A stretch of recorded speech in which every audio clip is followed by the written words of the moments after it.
बताइए बताइए। नमोस्तु महाराज। सिद्ध भगवान की मूर्ति होती ही नहीं है। होती ही नहीं है। वाह, इनका तो और ही गलत हो गया। हम पूछ रहे कैसी हो गए, होती नहीं है, झंझट ही खत्म। ना चिन्ह बताना पड़ेगा, ना आकृति बतानी पड़ेगी, ना कुछ बता, होती ही नहीं। तो सिद्ध भगवान की मूर्ति कैसी होती है? सिद्ध भगवान की मूर्ति अरहंत भगवान जैसी होती है। जैसी अरहंत भगवान की होती है वैसी ही सिद्ध भगवान की होती है। थोड़ा सा अंतर होता है, वो अंतर समझिए। अंतर ये होता है कि उनके नीचे कोई चिन्ह नहीं होता, नंबर एक। नंबर दो, उनके ऊपर छत्र नहीं होते, भामंडल नहीं होता, चमर नहीं होते, एक भी प्रातिहार नहीं होते, सिंहासन नहीं होता। सिद्ध भगवान की मूर्ति होती है। यहाँ तक कि किन्हीं मूर्तियों में बाल भी नहीं होते। जो बाल घुंघराले घुंघराले बने होते हैं, ये बाल भी नहीं होते। ये सिद्ध भगवान की मूर्ति की पहचान है। चिन्ह नहीं होना, अष्ट प्रातिहार्य नहीं होना, बालों के बारे में नहीं आया है। चिन्ह नहीं होना और अष्ट प्रातिहार्य नहीं होना, ये सिद्ध भगवान की मूर्ति की पहचान है। और अष्ट प्रातिहार्य होना और चिन्ह नहीं होना, ये अरहंत भगवान की मूर्ति की पहचान है। और चिन्ह भी होना और प्रातिहार्य भी होना, ये तीर्थंकर भगवान की मूर्ति की पहचान है। तीर्थंकर की मूर्ति में चिन्ह भी होगा, प्रातिहार्य भी होंगे, छत्र चमर भामंडल आदि भी होंगे। अरहंत भगवान की मूर्ति में चिन्ह नहीं होगा, लेकिन अष्ट प्रातिहार्य होंगे। जो पाषाण की मूर्तियाँ कहीं पुरानी देखते हो, उसमें छत्र भी बने होते हैं, चमर भी बने होते हैं, इंद्र भी बने होते हैं, सब होते हैं। वो अरहंत भगवान की प्रतिमा होती है, चिन्ह नहीं होती। चिन्ह होता है तो तीर्थंकर की होती है, और चिन्ह भी नहीं हो, प्रातिहार्य भी नहीं हो, तो सिद्ध भगवान की मूर्ति होती है। और आचार्य भगवान की मूर्ति कैसी होती है? जब ऐसे हाथ किए हों और पीछे कमंडल रखा हो, तो आचार्य महाराज की होती है। उपाध्याय महाराज की कैसी होती है? जब ये वाली उंगली अंगूठे में दबी हो, तीन उंगली खड़ी हो और ये अंगूठी यूं दबी हो, तो ये उपाध्याय परमेष्ठी की प्रतिमा होती है। अथवा कोई शास्त्र को ऐसे लिए हों, तो वो उपाध्याय परमेष्ठी की होती है। साधु परमेष्ठी की प्रतिमा हाथ ऐसे रखे हों, ना ऐसे हों ना ऐसे हों, हाथ पे हाथ रखे हों भगवान की तरह। बस अंतर इतना है कि ना तो कोई प्रातिहार्य हो, ना कोई पीछी, ना कोई चिन्ह हो, पीछी और कमंडल रखा हो। उन्हें मुनिराज की प्रतिमा कहते हैं। 6 तरह की प्रतिमाएं होती हैं: अरहंत, सिद्ध, तीर्थंकर, आचार्य, उपाध्याय, साधु। लेकिन सबकी पहचान मालूम होना चाहिए। तो यहाँ कह रहे हैं नमो सिद्धा यतनानम। मुनि महाराज सिद्धों की तरह होते हैं। मुनि महाराज और सिद्धों में कोई अंतर नहीं है। अंतर इतना ही है कि ये पीछे कमंडल लिए हुए हैं और उनके पास पीछे कमंडल नहीं है। सिद्ध भक्ति, जब मुनिराज के दर्शन करने जाते हैं, जब हम भगवान के दर्शन करने जाते हैं, तो सबसे पहले सिद्ध भक्ति पढ़ते हैं।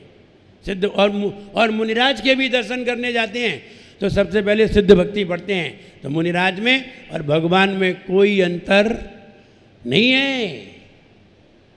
जो लोग मुनिराज में और भगवान में अंतर समझते हैं, वे लोग अभी थोड़े दिमाग से कमज़ोर हैं।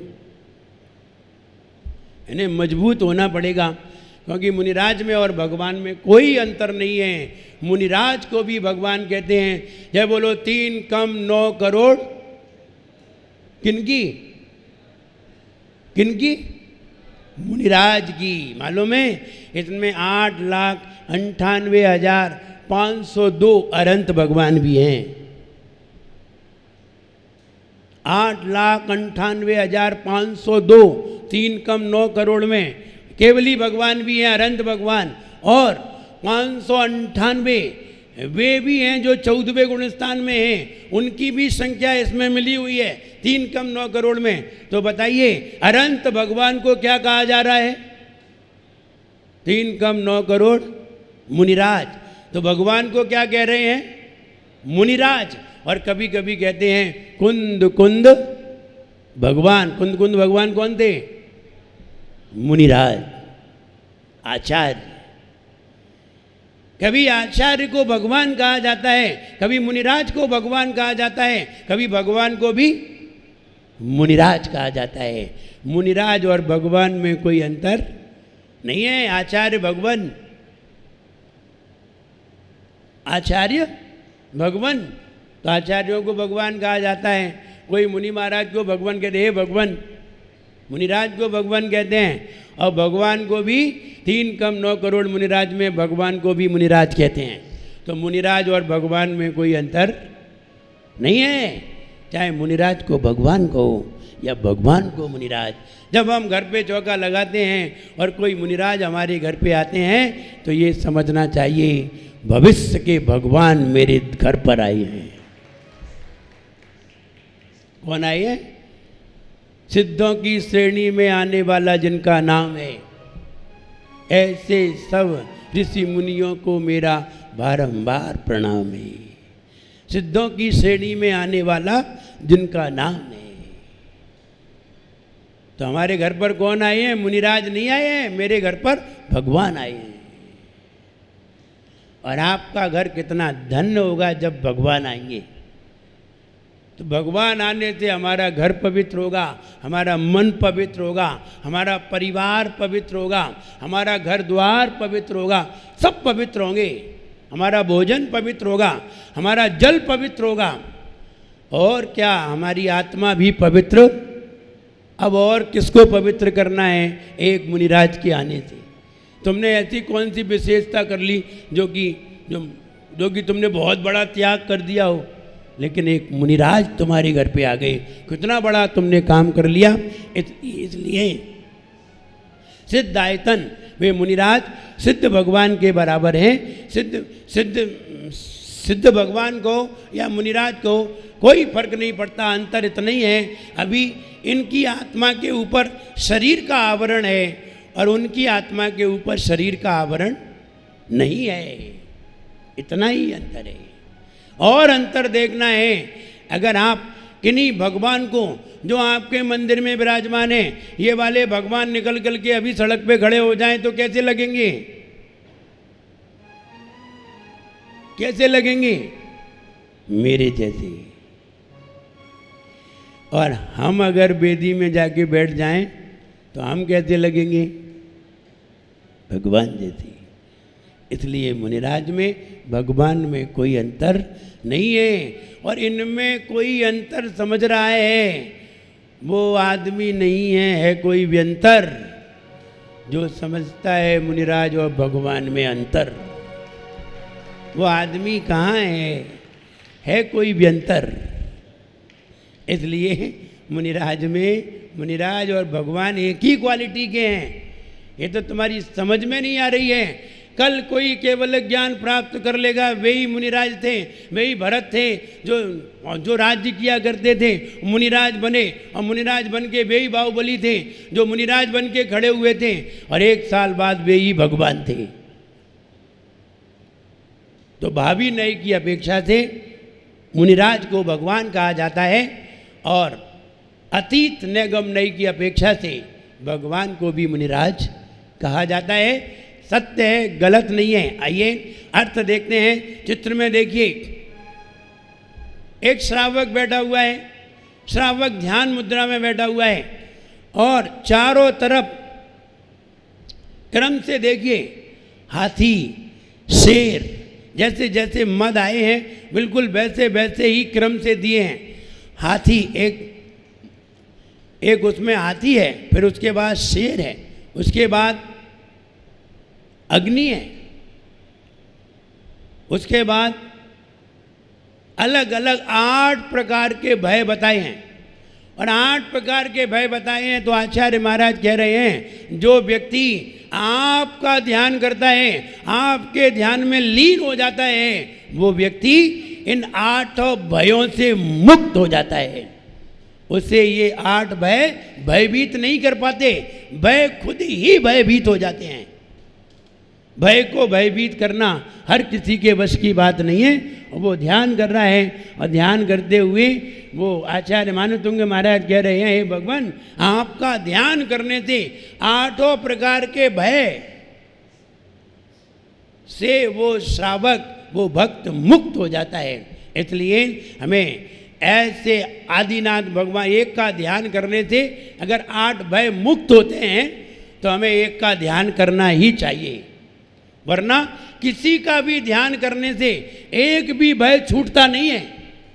किसी का भी ध्यान कर लो, लेकिन आदिनाथ भगवान का ध्यान करने से 8 भय से मुक्त होते हैं। तो आचार्य महाराज कहते हैं ऐसे भय से मुक्त होने के लिए हमें बिल्कुल तत्पर रहना चाहिए और आदिनाथ भगवान का ध्यान करना चाहिए। आइए अर्थ देखते हैं। मत्तत द्वीपेंद्र, उन्मत्त हाथी यानी पागल हाथी, मृगराज शेर, मृग माने हिरण, हिरण का राजा शेर, दवा नलाई जंगल की अग्नि, अही, अही माने सांप, दवा नलाही, दवा नल, अही, अही माने सांप, संग्राम युद्ध, वारिधि समुद्र, युद्ध का भय, समुद्र का भय, महोदर जलोदर, पेट में बीमारी का भय, बंधनोत्थम और बंधन का भय।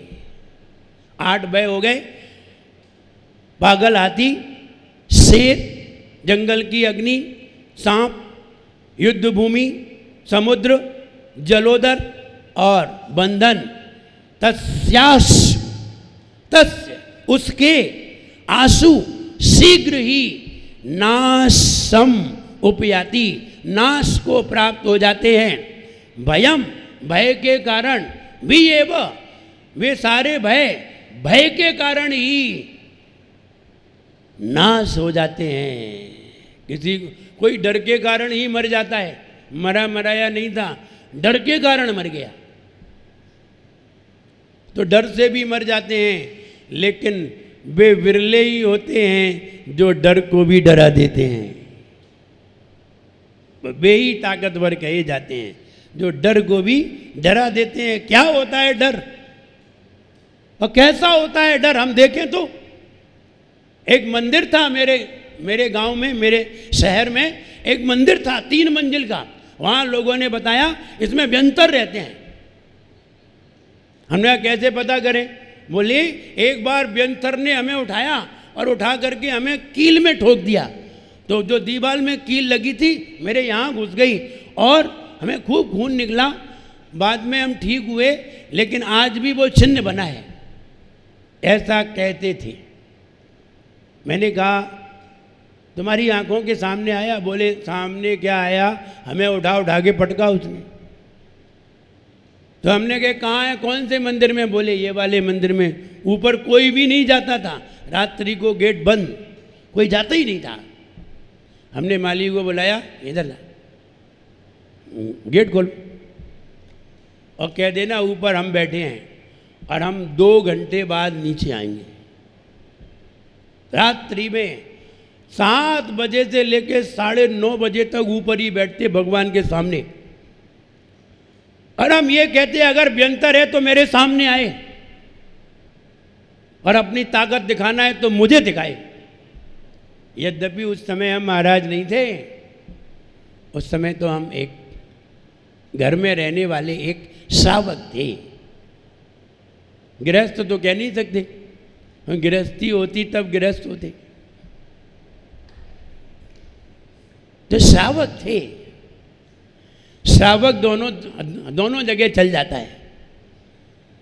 तो श्रावक थे तो 2-2.5 घंटे तक मुनि बन करके बैठते थे भगवान के सामने और चुनौती देते थे अगर तू व्यंतर है तो मेरे सामने आके दिखा। अच्छे कांप जाएं ऐसा कहने में। मोहल्ले में एक भी व्यक्ति ऊपर नहीं जाता था रात्रि के, और हम अकेले जाकर के ऊपर महीनों बैठते थे। महीनों बैठे, एक व्यंतर सामने नहीं आया। चाहे डर भी डर के मारे कापा, व्यंतर भी घबराया होगा किससे उलझे जाकर के। तो इसलिए इतनी हिम्मत होना चाहिए, इतनी हिकमत होना चाहिए। और व्यंतर जिनके मारे हम डरते हैं, हमें ऐसा उपाय करना चाहिए, ऐसी ऐसी शक्ति की बात सीखना चाहिए कि हम ऐसे व्यक्तियों को भी बांध के डाल दें। ये शक्ति हमें सीखना चाहिए। बोले क्या जरूरत है सीखने की, अपनी दुकानदारी सीखो, भाव में भला है। फिर बाद में अभ्यंतर आ जाए तो इधर उधर घूमो, फिर यहाँ सिर पटको वहाँ सिर पटको। ताकत के काम तो करना ही नहीं है, कमजोरी के करना है। तो इसलिए बंधन भी भय के मारे मुक्त हो डर जाते हैं। तस्यासु शीघ्र ही नाश को प्राप्त होते हैं। भय भी है, वो भय भी डर के मारे भाग जाते हैं। यस तावकम, यह माने जो, तावकम स्तवम स्तवमिमम, जो आपके यह स्तोत्र को मतिमान, जो बुद्धिमान अधीते पढ़ते हैं, आपका यह स्तोत्र जो बुद्धिमान पढ़ते हैं, उनके ये 8 भय भय के मारे ही भाग जाते हैं। लेकिन हम भयों को भगाना नहीं चाहते, हम भयों को भगाना नहीं चाहते, डरना चाहते हैं। डरिए मत, डरने की जरूरत नहीं है। डरते तो वो हैं जो जानते नहीं है। जो जानते हैं वे कभी किसी से डरते भी नहीं है। मेरे कमरे में एक बार एक व्यंतर आ गया और किसी लड़की के ऊपर आया, और लड़की के ऊपर आया और लड़की के ऊपर आकर के हमसे बोला बीड़ी पिलाओ। अच्छा, आवाज़ भी बदल गई, क्योंकि लड़की की आवाज़ अलग होती है और जेंट्स की आवाज़ अलग होती है। वो तो जेंट्स की आवाज़ थी, ऐसी थी लगभग करीब कोई 50-60 साल का व्यक्ति हो, और वो लड़की थी 10-12 साल की। एकदम वो जब पुरुष की आवाज़ में बोली और बोली बीड़ी पिलाओ, मैंने अच्छा मेरे सामने इतनी हिम्मत। और हम अपने आसन से उठे क्या, और जैसे ही उठे फटाक से भागा, और मेरे गेट से बाहर निकल करके भाग ही गया। और वो लड़की अपनी ओरिजिनल कंडीशन में आई और बोली, हमने कहा अभी क्या हो गया? तो बोले हमें क्या मालूम।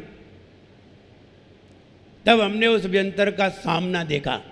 ऐसा नहीं 2-3 व्यंतरों से सामना तो हुआ है, लेकिन डर करके नहीं, हिम्मत करके उसे ही डराया। वो मुझे नहीं डरा पाया। अब मेरे पास आने की तो कोई बात ही नहीं है, छू के तो देखे।